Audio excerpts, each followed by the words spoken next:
Life happens. Ups and downs, valleys and mountaintops. Tragedy, joy, loss, hope. One thing to remember, whether good or bad, is that things can change.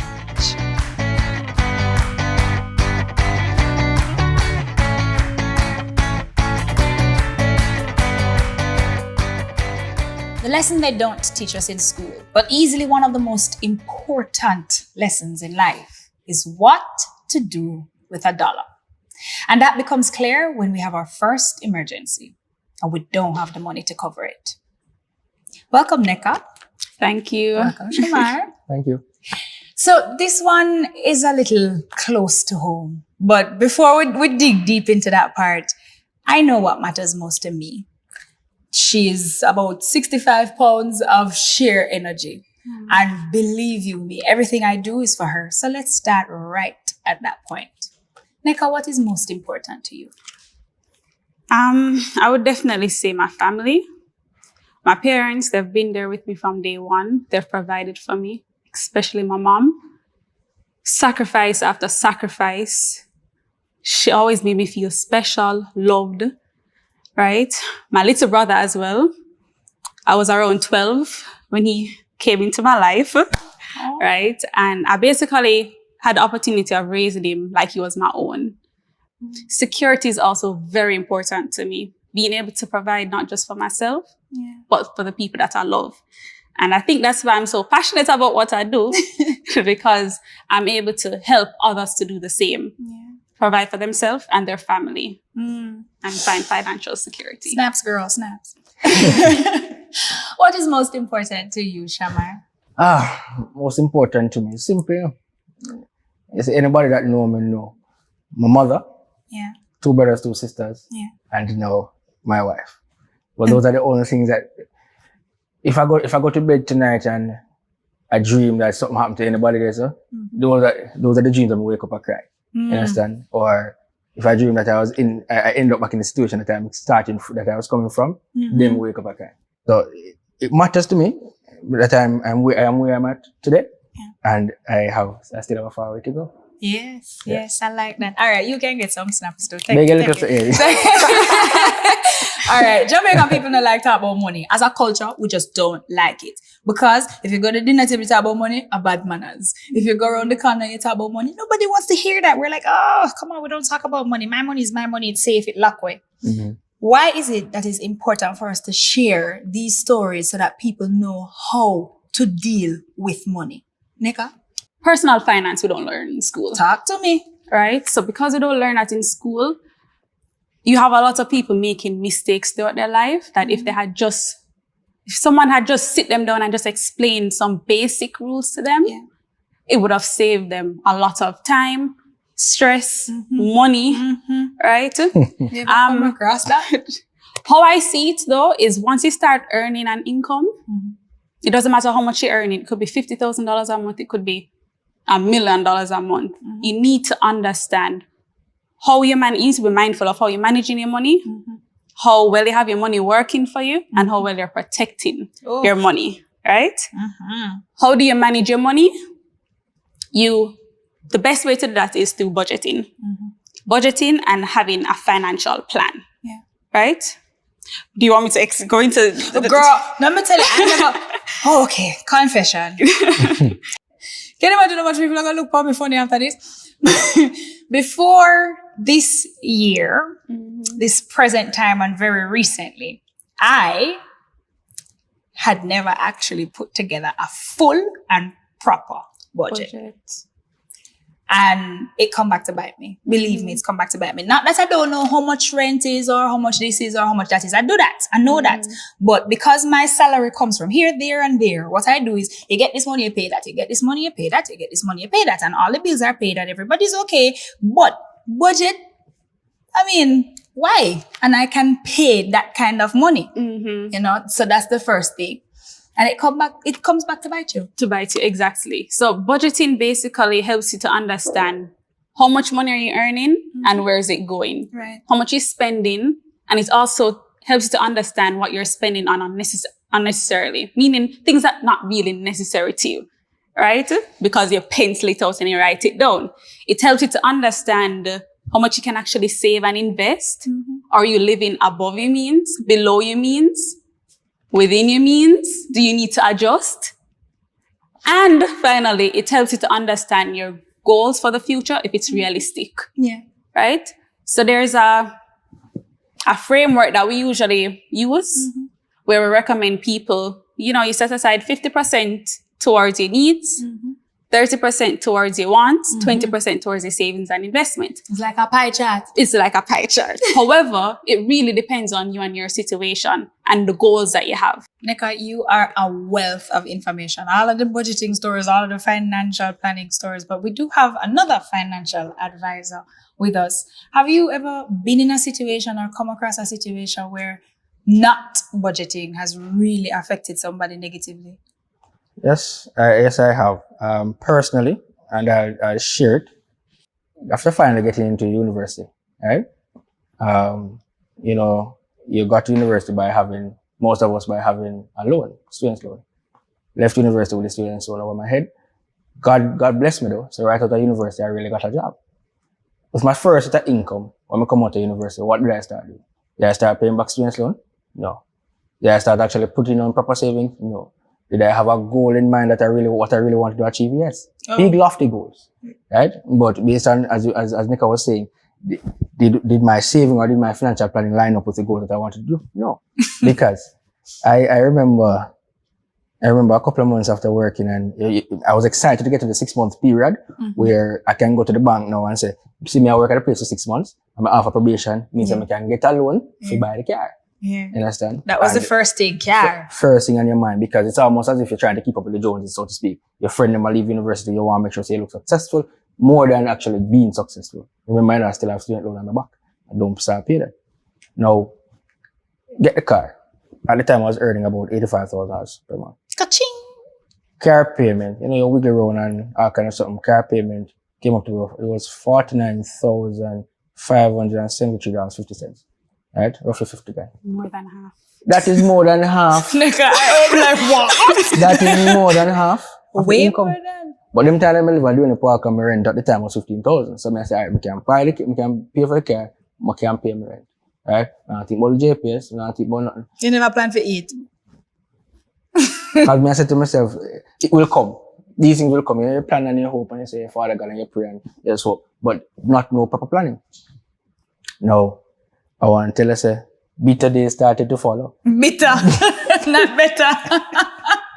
Not better, bitter days. Because household, no money coming to the household. And you asked me earlier who I care about, yes? And what matters most to me. So think about being in that situation where I'm so strapped for cash now. When SLB start beat on my door and I pressure me, tell them my mother was my other guarantor, my mother and my auntie. So my mother not earn much either, right? And bail if I call her and I threaten her and stuff. And I start my auntie I hide and I give SLB information and I tell them, so don't tell them to Shamar, say, you understand? Things like that, because I didn't plan properly. Yeah. You understand? It reached to a point where I literally, I not want to talk to my mother as much, because if she called me and she said to me, say, maybe some food in the house or whatever it is, I was not in a position to help. Yeah. And it didn't matter the most to me. So I start resent the piece of whole line or park in front of the yard. You understand? So had I planned properly, I wouldn't jump for getting a pretty car. You understand? I would start pay off my place and start saving more for me emergencies, because I know the background I'm coming from. You understand? So now when people are saying, I'm Mr. Clarke, I'm Mr. Clarke, you have money and thing, and that's sort of where I was coming from. And the decisions that I made initially when I just out of university, I think, based on even my experience now in my career, I found that it is a general mistake and misconceptions I've made when it comes down to finances, because we're just not taught properly. Yeah. You understand? So even my turnaround point in my life, that people know about the car accident, that was literally the turning point in my life. I'm grateful for where I'm at today. Yeah. Because of proper financial planning. So I'm going to do this again, and that's why I'm so passionate about what I do now. You understand? So I can literally sit down in front of you, and that's all I reason. And then by finishing our reasoning session, we have a plan in place. And you can say, but okay, it's doable. Yeah. You understand? And I'm coming from my experiences plus experiences of my friends, my mentors. You understand? Because most of us go through the same problem because, as you said before, it is not taught in schools and it's not something that we just have ready conversations about. It is frowned upon, so to speak. Right. Yes? Until life happens down the line. Mm-hmm. And you have to bucket to and start over again. Okay. So starting over, those are the two words that hit me like somebody just licked me up a chest and said, But it's so funny. I've never actually thought that I would have had to start over. But when I'm gonna tell you, I did go up on a hustle. Like I was working because I said, yeah, I'm going to save and save and save and save and save. And then boops, the pandemic came. Entertainment lockdown. So there's no work, there was nothing. And it's a thing when people say you must live within your means. I don't say you must live within your means anymore. I say you must live way below your means. Amen to that. Because living at my means quickly became too expensive for me. Mm-hmm. What do we do for the people who we don't want to go through it? We don't want to go through it to have to learn the lesson. Mm. What do we do? Where do we go? All right. But before we spoke about just ensuring that you're managing your money and you're protecting it and you have it working for you. And you do that with what? A budget. And so we budget it out first. You budget it out and you have a financial plan. So but me did it starts money. with no, it Me starts didn't with have it. all right, it starts with having a financial plan. So the financial plan is basically looking at where you are now with your finances, determining where you see yourself, writing short to long-term goals, which you did. You wanted the house, that was your goal for the future, right? And then creating a budget and action steps towards achieving that goal. But most importantly is putting the right instruments in place to protect your finances and your income. Yeah, that's That is problem. the most important thing. So a lot of people, they start earning money and all of a sudden they just want to buy the big car, buy the this, buy the that, not realizing Drip up Shamar. that really and truly things don't always work out the way you expect it to. Yeah. Right. So yeah, life happens, but the most we can do is just try to plan as best as we can and just try to have a lot of backups, a lot of savings. And then after you have that and you feel secure that you're protecting the income, you can start building towards creating wealth. Okay. Growing up, right? I wouldn't say that my family, they provided for me and everything. But when I was in college, we fell on hard times and it was around cash plus time. So you know what I'm talking about, right? So my parents lost all their savings, right? All the savings just disappear. And it happened when my dad didn't have a job. So he lost his job. And my mom, her job was very inconsistent. It wasn't consistent, right? I had $20,000 saved up. And I followed my parents and invest my money into high risk and lost everything. So it struggled to get me through college. Had to borrow money. And it was a blessing that I got a job right out of college. So with that money, I had to not just look out for myself, but every month I had to be sending money to my family because my brother was still very young. So I had to ensure that they were okay. Right? But that just shows you how they didn't have any form of emergency funds. They put everything in high risk. And that's millennials, when you meet them, they're on this drive. They want to, get rich quick scheme. They want to, and I was like that. And I'm an advocate for building your wealth and creating passive income and multiple streams of income. But you have to have a good balance. You have to ensure that, yes, you're taking on risky stuff, but where is the foundation? What are you going to fall back on in case things don't work out the way you expect it to? My number one goal was to ensure that my mom, my dad, my brother had health insurance, critical illness insurance. I just wanted to secure them, insure myself in case I am not around, they're okay. And that's when I fully understood the importance of insurance and the peace of mind that gave me. Priceless. It's true what they say.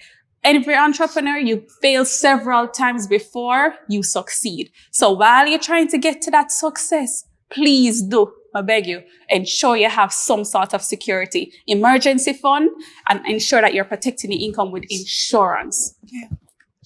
Recently, Somebody, a very good friend of mine, introduced a book to me. A book that he read and never finished reading, and then pick it up later, called Richest Man in Babylon, and that gives us a lot of tips, a lot of ways, and the principles about how to lay things down. But Shamar, tell us, how do we protect ourselves? How do we get that protection when we get with money? People hearing, or them hear and them just don't do it. Them don't know how it works for them. So how does it work for me? When we get my salary, what I must do with it?